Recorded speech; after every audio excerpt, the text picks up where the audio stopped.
नमस्कार, मैं Nand Kishore. CS pro का यह 11वां लेक्चर है।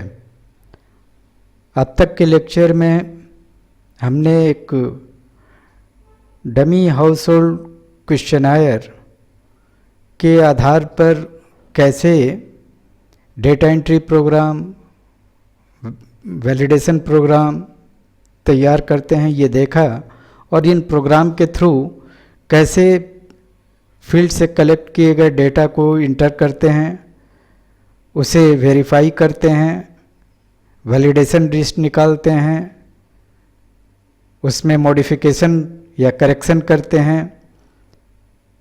इन सब के बाद जो अगला स्टेप एक सर्वे डेटा के लिए होता है वो है रिपोर्ट तैयार करना। CS प्रो डेटा प्रोसेसिंग के इस एस्पेक्ट यानी सर्वे डेटा के प्रोसेसिंग का जो अगला चरण टेबुलेशन के रूप में हमें फैसिलिटी प्रदान करता है।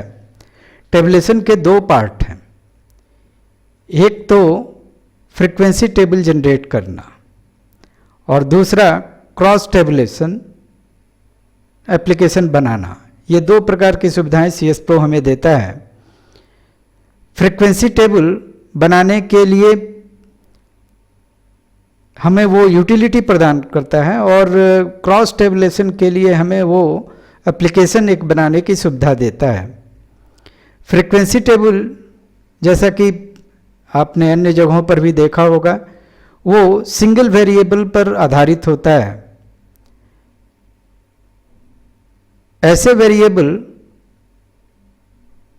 जो कैटेगोरिकल हैं उनका डिस्ट्रीब्यूशन कैसा है, यह देखना डेटा के अंडरस्टैंडिंग के लिए एक महत्वपूर्ण साधन होता है और डेटा को बेसिक रूप से समझने में ये फ्रीक्वेंसी टेबल मदद करते हैं। तो इस पार्ट में हम देखेंगे कि कैसे CS प्रो को यूज़ करके हम फ्रीक्वेंसी टेबल बना सकते हैं।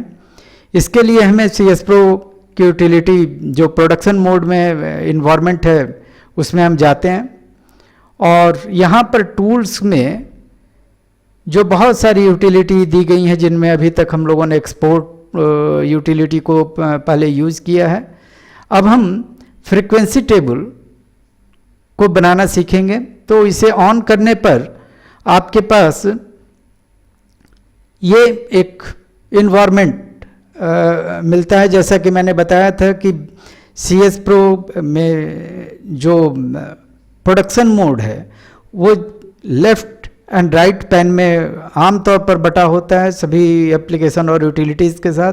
यहाँ भी आपको लेफ़्ट एंड राइट पैन दिखाई दे रहा है। लेफ़्ट पैन पर आपको डिक्शनरी के आइटम मिलते हैं, जिस डिक्शनरी को यूज़ करके आपने इस एप्लीकेशन को खोला है, इस यूटिलिटी को चलाया है।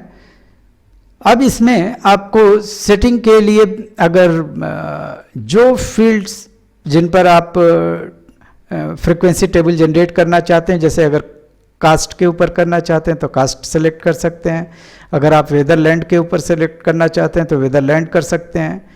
तो इस तरह से जितने भी आपको वेरिएबल्स लेने हैं उनको आप सेलेक्ट कर सकते हैं। जैसे कि अगर मान लीजिए कि मेल फीमेल का भी हम देखना चाहते हैं, एजुकेशन का देखना चाहते हैं, जिसको आपको सेलेक्ट करना है, जिन पर आपको फ्रीक्वेंसी टेबल जनरेट करना है, उन सबको आप यहाँ से सेलेक्ट करते हैं। ये सेलेक्ट करने के बाद जो राइट पैन है उसमें कुछ सेटिंग्स आपको दी गई हैं कि क्या आप वैल्यू सेट पर ये टेबल्स जनरेट करना चाहते हो या ईच वैल्यू। ज़्यादातर टेबुलेशन वैल्यू सेट के ऊपर बनते हैं, जिसे हम लोगों ने पहले भी देखा है। डिक्शनरी में हम वैल्यू सेट लगाते हैं। अगर आप डिक्शनरी खोलें तो आपको जो हम लोगों ने टेबुलेशन के लिए एक वैल्यू सेट लगा रखा है और उसमें आप देख सकते हैं जो हमारा डेटा था वो HHSBY में था और HHSBY में हमारा जो प्रोग्राम के भीतर टेबुलेशन के लिए हमने एक डिक्शनरी अपनी बना रखी है, और उस डिक्शनरी में वैल्यू सेट आप देख सकते हैं कि कैसे जो कास्ट के ऊपर अगर देखना है तो कास्ट का जो वैल्यू सेट है उसे देख सकते हैं, वेदरलैंड का है तो वेदरलैंड का वैल्यू सेट देख सकते हैं। तो कोई भी फ्रीक्वेंसी टेबल बनाने के पहले आपको डिक्शनरी में वैल्यू सेट करके रखना ज़रूरी है। कई ऐसी चीज़ें हो सकती हैं, जैसे कि मान लीजिए आपके पास एज है और एज के ऊपर आप कई तरह से वैल्यू सेट बना सकते हैं। जैसे एज को चाइल्ड, टीनेजर, यंग एडल्ट और एडल्ट के रूप में आपने एक तो क्लासिफाई किया है और उसके लिए रेंज यहाँ पर सेट कर रखा है कि हम चाइल्ड किसे कहेंगे, टीनेजर किसे कहेंगे, यंग एडल्ट किसे कहेंगे, एडल्ट किसे कहेंगे, और दूसरा सिर्फ चाइल्ड और एडल्ट में बांट रखा है। तो यानी एक आपके पास जो एज है वो कई तरह से क्लासिफाई करके आप इसमें अलग अलग वैल्यू सेट के रूप में रख सकते हैं। इन वैल्यू सेट को लगाने के बाद आप तब फ्रीक्वेंसी टेबल या क्रॉस टेबल इसके लिए जा सकते हैं। तो अगर एज पर देखें तो दो वैल्यू सेट आपको दिख रहा है, और उनमें से जो भी वैल्यू सेट आप यूज़ करना चाहें या दोनों अगर यूज़ करना चाहते हैं तो दोनों को आप सेलेक्ट कर सकते हैं। ये सारी चीज़ों को सेलेक्ट करने के बाद अगर आप इसे सेव करेंगे तो वो आपकी सेटिंग को एक नोट कर लेगा और आपको इस सेटिंग को मान लीजिए कि आप टेस्ट के नाम से सेव करना चाह रहे हैं तो ये टेस्ट के नाम से सेव हो जाएगा। और ये सेटिंग करने के बाद अगर आप यहाँ से, जैसे कि अन्य CS Pro के एप्लीकेशन के साथ रहता है रन, अगर इसके रन करेंगे तो PFF फाइल आपका जनरेट हो जाएगा, जिसको कि आप डायरेक्ट यूज़ कर सकेंगे, जैसा हम लोगों ने पहले भी launching of CS Pro application में समझा था कि PFF का क्या रोल होता है। तो यहाँ पर अगर हम mydata.txt को अगर ओपन करें तो इस डेटा के ऊपर आपको सारे टेबल्स जनरेट होके मिल जाएंगे। यानी आप यहाँ पर देख सकते हैं फिर वही सही कि लेफ्ट पैन और राइट पैन। लेफ्ट पैन पर आपको कई टेबल्स जनरेट हो गए हैं और ये सारे फ्रीक्वेंसी टेबल आपको एज के ऊपर चाइल्ड, एडल्ट, सीनियर सिटीज़न और इसके रूप में एक क्लासिफिकेशन था, और दूसरा क्लासिफिकेशन जो था वो child, teenager, young adult, adult और सीनियर सिटीज़न के रूप में था। तो इस तरह से जितने टेबल्स आप एक साथ सेलेक्ट करेंगे वो सारे टेबल्स पर आपको फ्रीक्वेंसी टेबल जनरेट हो जाएगा, जिसमें कि टोटल, इस टोटल का परसेंटेज और कुमुलेटिव परसेंटेज जो कि डिस्ट्रीब्यूशन को बताता है। तो ये दोनों चीज़ें सिंगल वेरिएबल पर आपको वो निकाल कर दे सकता है। अगर आप चाहें तो इसे छोटी मोटी फॉर्मेटिंग करना तो आप इसे फॉर्मेट कर सकते हैं। जैसे अगर परसेंट के कलर को आप चेंज करना चाहते हैं तो आप इसे सेलेक्ट कर लीजिए और राइट क्लिक करके फिर वो फॉर्मेट कॉलम हेड कह रहा है कि आपको करना है। आप चाहें तो इसका टेक्स्ट कलर जो है वो चेंज कर सकते हैं, और फिर उसी तरह से इसका फिल कलर मान लीजिए कि आप चेंज करना चाहते हैं और फिल कलर आपने चेंज कर दिया। अब अगर आप चाहते हैं कि ये परसेंट सिर्फ ये ना चेंज हो बल्कि ये एक्सटेंड करे नीचे तक सारे, तो ये जो आपको एसोसिएटेड सेल्स के लिए भी आपको चेक बॉक्स ऑन करने पड़ेंगे, और इस तरह से आप अगर ओके करेंगे तो ये आपको परसेंट जो है वो इनकी फॉर्मेटिंग वो चेंज कर देगा, न सिर्फ इस टेबल में बल्कि अगर आपको जितने भी टेबल्स हैं उन सभी टेबल्स में आपको परसेंट के कलर वो अलग कर देगा। इसी तरह से अगर आप हेडिंग चेंज करना चाहते हैं तो आप हेडिंग में जाके और फॉर्मेट टाइटल में जाके यहाँ कस्टम टेक्स्ट करके और ओके करके आप यहाँ पर जो भी अगर अपना टाइटल लिखना चाहते हैं तो वो आप इसमें लिख सकते हैं। तो इस तरह से आप एक फ्रीक्वेंसी टेबल कैटेगोरिकल इंफॉर्मेशन के लिए जनरेट करते हैं।